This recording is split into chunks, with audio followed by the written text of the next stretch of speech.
بسم الله الرحمن الرحيم وتلاده صدن كبشة سبتمبر سنة كالبكون لباتن يشن كسو دوادا مركله يبرامجكي ورار كمانتا قضبضا آن إذي كوغهيننا وحا كميدا وحا صبح ذي فافاهن دميسترن أو لحديرتا ديسها مدحوينها مريكن كو آدن جوجينتا دقالك قزة يدو أرورك حماس أو كتره لطشي دبه أو لحديرا جوابتا لغا بحين hindisahan oo Falastiiniyiintu ay ku tilmaameen isdhiibid iyo gacmaha oo madaxa la saarto hadaba qaybta dambe ee barnaamijka waxaan idinku haynaa warbixin dhameystiran oo aan idinku soo gudbinayno qodob 20 qodob ee uu ka kooban yahay qorshaha Trump wararka kalena waxa ka mid ah ururkii labaad oo ka mid ah iska caabinta Falastiiniyiinta oo jeediyay mowqifkiisa ku aadan hindisaha Trump ee dagaalka Gaza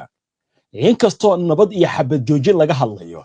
isla markaas Netanyahu xalay u aqbalay qorshaha Trump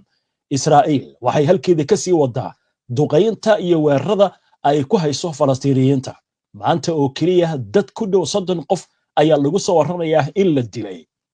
Ruushka oo isna duqeymo uu ka geystay dalkaasi Ukraine ay ku dhinteen dad aad u fara badan waxaana la sheegayaa in ay ku jiraan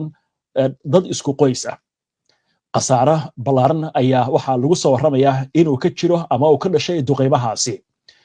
weerarkii xalay xuutigu ay ku qaadeen markab gooshiyay gacanka cadmid ayaa sidoo kale la sheegayaa in qasaare bini'aadantinimo uu ka dhashay dhammaan wararkan iyo qodobo kale oo faahfaahsan iyo wixii waraha ee soo kordhay intaynu hawada ku jirno ayaan idinku soo gudbinaynaa barnaamijka wararka maanta waxaynu ku bilaabaynaa barnaamijka wararkii ugu dambeeyay dagaalka Ruushka iyo Ukraine oo ku dhow muddo 4 sano ah inuu galo qoys dhan oo ka kooban 4 qof ayaa lagu dilay duqeyn loo adeegsaday diyaaradaha aan duuliyaha lahayn oo Ruushka uu ka geystay gobolka Sumy ee waqooyiga Ukraine halka madaxweynaha Ruushka Vladimir Putin uu ku adkaystay in dalkiisu uu guulo tirabeel ah ka gaaray dagaalka subaxnimadii maanta madaxa maamulka military ee gobolka Oleg Grigorov ayaa bartiisa Telegramka ku qoray fariin uu yiri cadawgu waxa uu bartilmaameedsaday dhismo guri dabaq ah oo ku yaalay tuulada Jernijina ee Krasmonel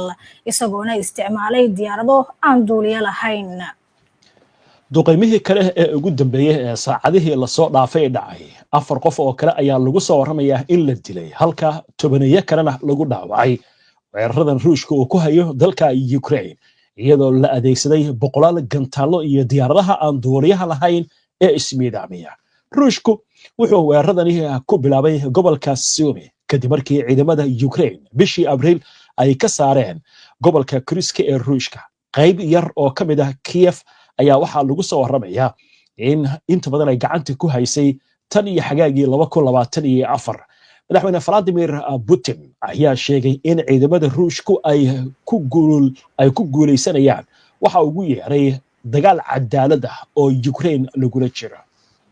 Putin oo arrimahan ka hadlaya ayaa muuqaal u baahiyay aqalka Kremlinka waxa uu ku yiri dagaalamayaasheena iyo hogaankeenuba waxa ay ku jiraan weerar dalka oo dhan dhammaan Ruushka wuxuu ku jiraa dagaalkan cadaalad ah oo si adag u shaqeynaya waxaana wada difaacaynaa jacaylkaan u qabno dalkeena midnimadeena taariikhiga ah waana dagaalamaynaa oo guuleysanayna fiidnimadii xalay madaxweynaha Ukraine Volodymyr Zelensky ayaa shaaciyay in Ukraine ay dib ula wareegtay in ka badan 170 kilomitir oo dhul ah agagaarka magaalada bari ee Dobrovolya intii lagu guda jiray iska caabin weerar ah oo dhawaan dhacay laga bilaabo bilowga maalinkan ciidamadeenu waxay xoreeyeen in ka badan 174 kilomitir tan iyo bilowgii howlgalka waxaana in ka badan 194 kilomitir laga sifeeyay kooxaha qarabayaasha ah ee Ruushka ayuu Zelensky ku yiri khudbadiisii muuqaalka ahayd wixii warar ah ee ku soo kordha dagaalka Ukraine barnaamijyadeena dambe ayaad kula socon doontaan ama intaynu barnaamijkan ku jirno haddii wax cusub ay soo kordhaan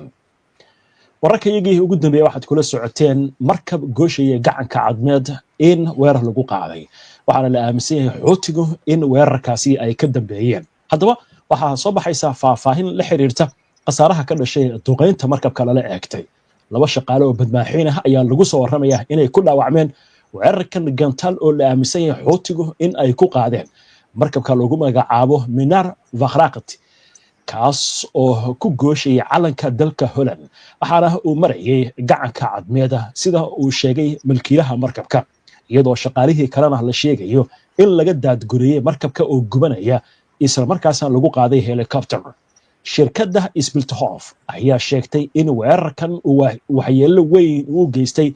markabka ciidamo badeed oo reer Yurub ah oo ka howlgelaya aagaasi ayaa xusay in markabka Minar Vakhraqt uu dab qabsaday isla markaasna uu sabaynayo kadib markii shaqaalaha laga daadgureeyay waxaana la xaqiijiyay in shaqaalaha markabku ay u dhasheen dalalka Philippines, Ruushka, Sri Lanka iyo Ukraine iyadoo mid ka mid ahna uu dhaawac fudud soo gaaray xaaladiisuna ay haatan degan tahay halka mid kalena uu dhaawac culus soo gaaray loona qaaday dalka Djibouti si loogu soo daweeyo xarunta wadajirka ah ee macluumaadka badda ee Faransiiska ayaa xaqiijisay in Xuutiyiintu ay fuliyeen weerarka lala eegtay markabkan iyadoo kooxduna ay taageerto Iiraan aysan weli ka hadlin weerarka kaasi oo ka dhacay meel ka fog badda cas halkaasi oo inta badan weeraradoodu ay horey uga dhici jireen dhinaca kale ciidamada badda ee Mareykanka qaybtooda warbaahinta ayaa iyaguna waxa ay sheegeen in markabka uusan lahayn ama uusan la lahayn wax xiriir ah Israa'iil oo Xuutiyiinta colaad ay u dhaxayso iyadoo weerarkii ugu dambeeyay ee la beegsaday markab ganacsi oo ku sugan gacanka cadmeed ka hor weerarkan uu dhacay bishii Agost ee sanadkan xagga qasahaatan aynu qoraansanno waxaa laga hadlayaa nabad iyo xabad joojin iyo heshiis in la gaaro laakiin Israa'iil weli dagaalka iyo duqeynta ayay sii wadaa haddaba wararkii ugu dambeeyay wakaaladda wararka ee Anadolu ee laga leeyahay dalka Turkiga ayaa sheegaysa in tan iyo saaka waa barigii ciidanka Israa'iil ay dileen ugu yaraan 37 qof Falastiiniyiin ah waxaana ku jirtay haweeney uur leh waxaa lagu soo warramayaa in dhaawacyo ay gaareen dad kale iyadoo wararku intaasi ay ku darayaan in qaybo badan oo ka mid ah Mareykanka Gaza duqeymo laga soo warinayo tani waxay qayb ka tahay dagaalka xasuuqa sida wakaaladdu ay sheegayso ee Israa'iil ay ku hayso Gaza muddo ku dhow 2 sano iyadoo dhinaca kalena ay socdaan dadaalada Israa'iil ay ku doonayso inay ku barakiciso dadka Falastiiniyiinta ee degan jidda Gaza ila caafimaad iyo goobjoogayaal ayaa u sheegay wakaaladda wararka ee Anadolu in weeraradu ay bartilmaameedsadeen guryo ka samaysan teendooyin oo ay deganaayeen dadka barakacayaasha ah iyo sidoo kale dad sugayay gargaarka bini'aadantinimo dhanka dhulka gaadiidka military ayaa dib uga gurtay wadada Al-Jala gaar ahaan meesha ku dhow dhismaha Zaharnar ee oo ku taala bartamaha magaalada Gaza halkaasi oo ay si lama filaan ah ugu dhaqaaqeen fiidnimadii xalay warbaahintu waxay kaloo ay sheegaysaa in ilo xogogaal ah ay sheegeen in gaadiidkan iyo militariga Israa'iil ay si kadisa ku soo galeen dhinaca galbeed ee magaalada iyagoo maraya wadada Al-Nasir ayna ku guuleysteen inay gooyaan wadada isku xirta wada kale oo ku taala gudaha magaalada Gaza taasi oo ah wadada Al-Jala ka hor inta aysan saldhig ka dhigan isgoyska muhiimka ee Zaharnah ee bartamaha magaalada isgoyskani waa meel istiraatiiji ah oo ku taala bartamaha wadada Al-Jala taasi oo isku xirta waqooyiga iyo koonfurta magaalada isla markaana ah halbowlaha ugu weyn ee dhaqdhaqaaqa shacabka gaadiidka gurmadka iyo sahayda inkastoo burbur baahsan uu soo gaaray muddadii dagaalka xasuuqa ah oo socday 16 bishan Sebtembar ciidanka ayaa sheegay inay bilaabeen howlgal dhulka ah oo ballaaran oo ay ka qayb qaadanayaan ciidamada joogtada ah iyo kuwa kaydka ee ka tirsan guutooyinka 98aad 162 iyo sidoo kale guutada 36aad intaan u gudbin wararka kale bal aynu eegno war degdeg ah oo hadda na soo gaaraya waxaa lagu soo warramayaa weerar iskugu jira toogasho iyo baabuur dad la jiirsiiyey inuu ka dhacay deegaanka Baytlaxam ee daanta galbeed ee la haysto iyo magaalada Qudus ee la haysto ee dhulka Falastiiniyiinta sida ay sheegayso warbaahinta Israa'iiliyiinta waxaana lagu soo warramayaa khasaare inuu jiro ka dhashay weerarkaasi oo ka dhacay bar control sida warbaahinta Israa'iil ay sheegayso waxa wararka qaarkood ay sheegayaan in la qabtay qofkii weerarka ka dambeeyay dhowr qof ayaa waxyeel ay soo gaartay laba xaqiijin dhimasho dhaawac dabcan warkan waa war degdeg ah wuxuu ku soo kordhana barnaamijyadan dambe ayaan idinkugu soo gudbinaynaa haddii alla idmo واتحي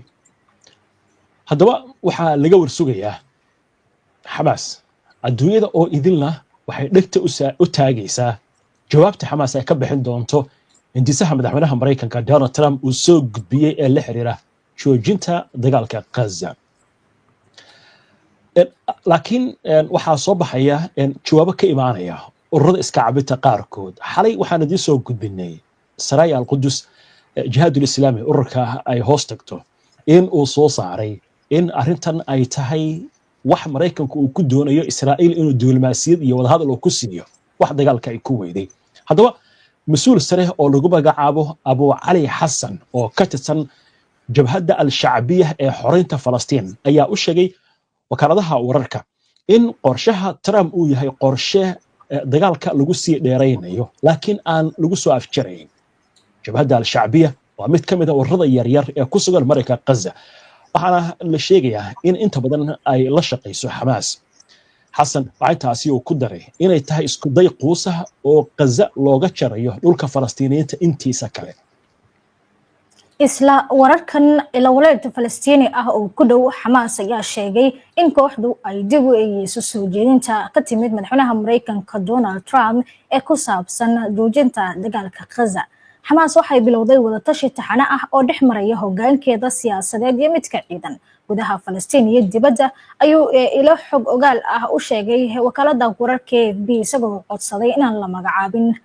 ila wareedku waxa ay sheegeen in wada hadalladu ay qaadan karaan maalmo dhowr ah sabab la xiriira dhibaatooyinka isgaarsiineed ee hoggaanka iyo dhaqdhaqaaqa u dhaxeeya gaar ahaan kadib duulaankii Israa'iil ee Dooxa war kale oo arrimahan la xiriira afayeenka wasaaradda arrimaha dibadda ee dalka Qatar Majid al-Ansari ayaa gordhaweyto shir jaraa'id oo uu qabtay waxa uu ku sheegay in Xamaas ay ballan qaaday in sidoo ku yiri si mas'uuliyad leh uga doodayso qorshaha Mareykanka ee lagu joojinayo dagaalka Gaza kadib markii qorshahaasi lagu wareejiyay wafdiga Xamaas ee ku sugan magaalada Dooxa waxa uu sheegay in ay jawaab weli ay helin wuxuu yiri waxaan ku wareejinay kadib 11 iyo barkii habeenimo ee xalay markaa waa xilli hore in laga hadlo jawaab wuxuu sheegay inay rajo weyn leeyihiin isla markaasna qorshahani uu yahay mid dhameystiran oo la xiriira dagaalka sidii lagu soo afjari lahaa waa hagaaga daawadayaal haatan waxaynu soo gaarnay xubinta ugu dambeysay barnaamijka oo ah xubinta falanqaynta taasi oo nalaaba ku soo qaadana warbixinada iyo xogaha ay bixiyaan qobarada arrimaha militariga kuwa istiraatiijiyadda ciidamada siyaasadda iyo waliba sirdoonka sidoo kale waxaan ka marnayn xubintan oo ku soo qaadanaa kuna qaadanignaa arrimaha waaweyn kuwaasi warbaahinta caalamku ay wax ka qorto amaba ay baahiso xubinta maanta waxaan ku soo qaadanaynaa waxa soo baxday faahfaahin dhameystiran oo la xiriirta hindisaha madaxweynaha Mareykanka ee ku aadan joojinta dagaalka Gaza iyadoo ururka Xamaasna uu ku jiro la tashi dhab ah oo la xiriira jawaabaha laga bixinayo hindisaha Falastiiniyiintu ay ku tilmaameen isdhiibid iyo sidoo kale gacmo isaarasho hadaba warbixin dhameystiran oo qodob u taabanaysa qorshaha Trump ee 20 qodob ka kooban waxa soo jeedinaya wariyahayaga Maxamed Cabdiraxmaan Sheekh So this is a big day, a beautiful day potentially. qodobka koobaad in Gaza ay noqoto deegaanka xor ah waxa loogu yeero xagjirnimo iyo argagixiso isla markaasina aan qatar ku ahayn dariskeeda labo in dib u dhiska Gaza loogu adeego dadka degan qodobka saddexaad haddii labada dhinac ku heshiiyaan hindisaha dagaalku isla markiiba waa uu joogsanayaa qodobka afraad 72 saacadood gudahooda kadib markii Israa'iil si rasmi ah u ansixisay heshiiska maxaabiista oo dhan nool iyo dheentayba ayaa la soo wareejin doonaa Israa'iil waxay sii deyn doontaa 250 maxbuus oo xukunkooda uu yahay xabsi daa'in iyo sidoo kale 1700 oo qof oo reer Gaza oo la xiray wixii ka dambeeyay 7 Oktoobar 2023 oo ay ku jiraan dhammaan haweenka iyo carruurta taasi bedelkeedana la soo dhiibi doono dhammaan meydadka askarta Israa'iil waxay wareejinaysaa meydadka 15 ruux oo reer Gaza ah in cafis loo fidiyo xubnaha Xamaas ee ballan qaada in ay si nabad ah u noolaadaan oo ay hubkooda ay dhiibaan xubnaha Xamaas ee doonaya inay Gaza ka baxaan waxa loo ogolaanayaa waddan nabdoon oo ay ku baxaan si ay u aadaan dalalka doonaya inay qaabilaan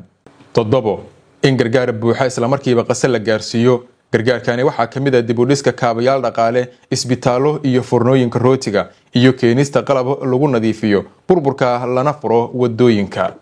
8 gargaarku waxa uu soo geli doonaa lagana qaybin doonaa Gaza iyadoo aysan labada dhinac midkoodna faragelin, waxaana maamuli doona qaramada midoobay iyo hay-adaha hoos yimaada laanqeyrta cas iyo hay-ad caalami ah oo sidoo kale labada dhinacba midna ayna ku xirnayn. 9 Gaza waxaa maamuli doona guddi ku meel gaar ah oo Falastiiniyiin ah oo aan siyaasad ahayn, macnaha guddi farsamo, maamulna ka ah adeega guud iyo maamulka degmooyinka. guddigani waxa ay ka kooban yihiin dad Falastiiniyiin ah oo aqoon leh iyo khubaro caalami ah, waxaana kormeeri doona hay-ad caalami ah oo cusub oo la yiraahdo Golaha Maamulka Nabadda oo uu gudoomiye ku yahay Donald Trump. xubnaha ka midka ahna waxaa ku jira ra'iisul wasaarihii hore ee Britain Tony Blair. hay-adani waxa ay dejin doontaa qorshaha dib u dhiska iyo maalgelinta Gaza ilaa maamulka Falastiiniyiinta uu dhammaystiro barnaamijka dib u habaynta. 10 qorshaha horumarinta dhaqaalaha ee Trump ee dib u dhiska Gaza waxaa dejinaya koox khubaro ah. hirgelinta fikradaha lagu soo dejinayo maalgashi shaqooyin iyo rajo abuuritaanka mustaqbalka Gaza waa la tixgelin doonaa. 11 in la sameeyo aag dhaqaale oo gaar ah. 12 qofna si qasab ah looguma qasbi doono inuu Gaza ka tago. kuwa doonaya inay ka baxaan waxay xor yihiin inay ka baxaan, sidoo kale waxa ay ku soo noqon karaan isla Gaza, waxaana la dhiirigelin doonaa dadka in ay sii joogaan iyada oo la siin doono fursad ay ku dhistaan Gaza ka wanaagsan tan hadda. 13 Hamas iyo kooxaha kale waa in ay ogolaadaan inay door ku lahayn maamulka Gaza si toos ah ama si dadbantoona. waxaa la burburinayaa dhammaan kaabayaasha ciidan, argagixisyo iyo weerar oo ay ku jiraan godadka dhulka hoostiisa ah iyo warshadaha hubka Gaza waa la soo wareejin doonaa iyada oo ay kormeerayaan kormeeryaal madax bannaan. Qasada cusub waxaa si buuxda looga hirgelin doonaa dhismaha dhaqaale barwaaqo ah iyo nolol nabdeed oo ay la wadaagto dariskeeda. 14 dalalka gobolka ayaa bixinaya damaanad ah in Hamas iyo kooxaha fuliyaan ballanqaadkooda isla markaasina Gaza cusub aysan khatar ku ahayn dariskeeda ama dadkeeda. 15 Mareykanku waxa uu la shaqayn doonaa dalalka Carabta iyo kuwa caalamka si loo dhiso ciidamo ku meel gaar ah oo xasilin caalami ah oo loo yaqaano ISF isla markaasina la geeyay Gaza. 16 Israa'iil ma qabsan doonto lamana wareegi doonto marinka Gaza. marka ciidamada ISF ay xaqiijiyaan amniga, ciidamada Israa'iil waa ay baxayaan iyada oo la raacayo jadwal iyo shuruudo hubka dhigista oo ay ku heshiyeen ciidamada Israa'iil kuwa ISF damaanad bixiyaasha iyo Mareykanka si loo hubiyo amniga Gaza isla markaasina aan khatar loo gelin Israa'iil, Masar iyo muwaadiniintooda. ciidamada Israa'iil waxa uu si tartiib uga bixi doonaan dhulka Gaza uguna wareejin doonaan ciidamada xasilinta caalamiga ISF iyada oo la raacayo heshiiska la galayo maamulka ku meel gaarka ah ilaa ay si buuxda u bixiyaan marka laga reebo isku xirka amni oo sii jiri doona ilaa Gaza laga xaqiijiyo in gabi ahaanba xor ay ka tahay waxa ay ugu yeeraan qatar argagixiso. 17 haddii Hamas dib u dhigto ama diido hindisahan qodobada ku xusan oo ay ku jirto ee bixinta gargaarka waxaa laga hirgelin doonaa meelaha ay ciidamada Israa'iil ay ku wareejinayaan ciidamada xasilinta caalamiga. 18 in la sameeyo wada hadal diimeed oo ku dhisan qiyamka dulqaadka iyo nabad ku wada noolaanshiyaha u dhaxeeya Falastiiniyiinta iyo Israa'iiliyiinta. 19 inta la wado dib u dhiska Gaza waxaa la fulinayaa barnaamijka dib u habaynta maamulka Falastiin, waxaana dhici karta in la helo xaalad u diyaarsan wadada xaquuqda ay ka tashiga dadka Falastiiniyiinta iyo dawladnimada, taasi oo aan aqoonsanahay bay yiraahdeen inay tahay rabitaanka shacabka Falastiin. qodobka 20aad ee ugu dambeeya Mareykanku waxa uu dhisayaa wada hadal u dhaxeeya Israa'iil iyo Falastiin si ay ugu heshiyaan mustaqbalka siyaasadeed ee ku salaysan nolol nabdeed iyo barwaaqo. waa tahay aad buu mahadsan yahay Maxamed. intaynan ka bixin mawlid barnaamijka bal waxaad inoo bidhaamisaa hindisahan oo Falastiiniyiintu u arkaan isdhiibid sidee bay u ogolaadeen dalalka Carabta iyo Muslimiinta ah? nimca runtii horta su'aal badan ayay arrintani dhalisay, gaar ahaan marka loo eego wadahadalkii Trump uu la yeeshay madaxda wadamada Turkiga, Pakistan, Qatar, Sacuudiga, Masar, Jordan iyo wadamo kale oo Carabeed iyo kuwa Muslimiin ah oo Indonesia ay ka mid tahay. talaadadii hore intii lagu jiray shirka golaha guud ee qaramada midoobay ayaa Trump wuxuu la yeeshay kulan duceed hogaamiyaashan, markaasna wuxuu u soo gudbiyay hindisahan. wadahadalladu ma ahayn kuwo waqti qaatay, waxaana moodaa in loo soo gudbiyay hogaamiyaasha Carabta iyo dunida Muslimka wax la soo diyaariyay sida khubarada ay sheegayso hindisahanna waan ka hadlaynay inuu jiro qorshe Tony Blair oo ra'iisul wasaarihii hore ee Britain qayb uu ka yahay iyo sidoo kale Jared Kushner oo ah wiil uu sadag u yahay madaxweyne Trump iyo ergeyga Mareykanka Stephen Witkoff waliba waxay warbaahinta Israa'iil qaarkeed sheegaysay inuu qayb ka ahaa Ronnie Darmer oo ah wasiirka istiraatiijiyadda ee Netanyahu ee xukuumaddiisa isla markaasna ah nin aad iyo aad ugu dhow Netanyahu marka dad badan oo Falastiina iyo dad badan oo Carab iyo dunida muslimka waxay leeyihiin hindisahani waa hindise horta afartaas nin ay ka soo shaqeeyeen kadibna Trump loo bandhigay oo la yiri Trump waxaan wadnaa madaxweyne hindisahan oo ma ahan oo kaliya Mareykan Gaza arrintan waxay soo afjari doontaa guud ahaan mushkiladda gaamurtay ee ka jirta gobolka bariga dhexe arrintu marka arrin caynkaas ayay ahayd haddii marka hogaamiyaashan islaamka iyo dunida carabta ay wax ku darsan lahaayeen qodobada waxa laga arki lahaa wax badan oo dadka Falastiiniyiinta la oran karo way u dareynayaan laakiin dhaliisha jirta waxay tahay in wax badan oo Israa'iil ay doonaysay hindisahan uu ka kooban yahay ma aha wax qarsoon ra'iisul wasaaraha Israa'iil Benjamin Netanyahu xalay markii shirka jaraa'id la qabanayay madaxweynaha Mareykanka Donald Trump wuxuu yiri shantii qodob ee ahdaafta dagaalka ahaa oo aan dejiyay 8 Oktoobar maalin kadib dagaalka markuu dhacay 2023 ayuu ka kooban yahay buu yiri hindisahani dabcan waynu dhageysanay qodobada 20 qodob oo Maxamed uu soo jeedinayay oo qodob waynu u dhageysanayna markaad eegto qodobadaasi oo idil waa qodobo dhanka Israa'iil u daneynaya maxay tahay marka hadaan su'aashaada marka si dhaba jawaabteeda ugu daadego wadamadan ka qayb galay kulanka ee dunida muslimiinta cid walba dhibaato gaarkeeda haysata ha noqoto amniga waxaynu ka warqabnaa 9kii bishan in la weeraray Khadar magaalada Dooxa oo Israa'iil ay weerartay inkastoo xalay Netanyahu uu raali gelin bixiyay laakiin uu leeyahay qadar waxaan u sheegnay inaan beegsanayno wasiir hadalku yiri argagixiso cabsi way marka gobolka ka jirta Masar iyo Jordan waxay walwal ka qabeen dadka Falastiiniinta in loo soo qaxiyo arrintii marka hadda way ka degeysaayo ciidii maamulaysa qasaha maamusho laakiin dadkii anaga nagu soo qaxi lahaa ama la soo barakicin lahaa oo dhibaato nagu noqon lahayd iyo dagaal inaan galno meesha way ka baxaysaa arrintaas waxa qaba sida khubarada ay sheegayso